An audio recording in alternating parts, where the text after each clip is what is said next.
नागपुर में शराब पार्टी बनी मौत की वजह। तीन दोस्तों ने मिलकर चौथी की कर दी हत्या। नागपुर शहर में हत्याओं का सिलसिला थमने का नाम नहीं ले रहा है। ताजा मामला पांच पावली थाना क्षेत्र से सामने आया है, जहां शराब के नशे में धुत तीन दोस्तों ने मिलकर अपने ही चौथे दोस्त की बेरहमी से हत्या कर दी। प्राप्त जानकारी के अनुसार चारों दोस्त साथ बैठकर शराब पी रहे थे। इसी दौरान किसी बात को लेकर विवाद इतना बढ़ गया कि तीनों आरोपी ने मिलकर चौथे युवक पर हमला कर दिया। गंभीर चोट लगने के कारण युवक की मौके पर ही मौत हो गई। घटना की सूचना मिलते ही पांच पावली पुलिस मौके पर पहुंची और हालात को काबू में लिया।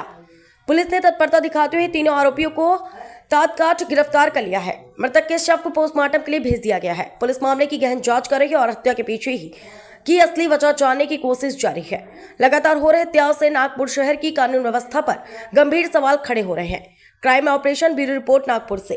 काल दिनांक 8/2/2026 रोजी सकाळी 11:30 ते 12:20 दरम्यान यातील जे घटनास्थळ आहे प्लॉट नंबर 43 शंकर श्रीपाद बैरागर यांचे घरी बाबा बुधाजी नगर या ठिकाणी हे जे चार मित्र आहेत शंकर श्रीपाद भैसारे, दुसरा आहे कपिल रामप्रसाद नगराडे आणि तिसरा आहे जसवंत सिंग नरेंद्र सिंग अडी आणि जो मृतक आहे रमेश उर्फ वैद्य मुकुंदराव मसराम, हे चार मित्र ते दारू पिण्याकरता बसले होते आणि त्यामध्ये कोणत्या तरी अज्ञात कारणावरून त्यांच्यामध्ये झगडा झाला आणि झगडा झाल्यानंतर हा जो शंकर श्रीपाद भैसारे व कपिल रामप्रसाद नगराडे व जसवंत सिंग नरेंद्र सिंग अडी या तिघांनी मृतक रमेश उर्फ वैद्य मुकुंदराव मसराम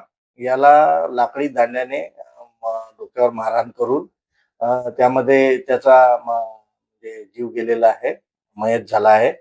तर फिर्यादीच्या रिपोर्टवरून पोलीस स्टेशनला गुन्हा दाखल करून तत्काळ घटना झाल्यानंतर माननीय वपोनी साहेब BN राऊत आणि माननीय क्राईम सर PI युनुस चांद साहेब आणि त्यानंतर DB पथकचे रणजित माजगावकर PSI आणि त्यांचं टीम हे तात्काळ त्यांनी घटनास्थळाकडे हे धाव घेतली आणि तुरंत तात्काळ आरोपीला अटक करून पोलीस स्टेशनला आणले आणि त्यानंतर जे फिर्यादी आहे त्यांची फिर्याद घेऊन रीतसर गुन्हा दाखल केलाय। सदर गुन्ह्याचा तपास चालू आहे आणि सदर गुन्ह्याच्या संबंधात माननीय रश्मिताराव मॅडम झोन 4 तसेच माननीय ACP सर शिवप्रसाद पारवे सर लकडगंज विभाग, त्यानंतर वपोनी BN राऊत सर आणि क्राईम सर युनुस चांद सर यांच्या मार्गदर्शनामध्ये तपास सुरू आहे। आता आरोपी अटकेत आहेत, पुढील तपास सुरू आहे। आरोपीच्या बाबतीत आम्ही रेकॉर्ड बघणं चालू आहे की त्यांच्यावर पूर्वीचे गुन्हे वगैरे आहेत का आणि ते तपासात पुढे निष्पन्न होतील त्या गोष्टी, मग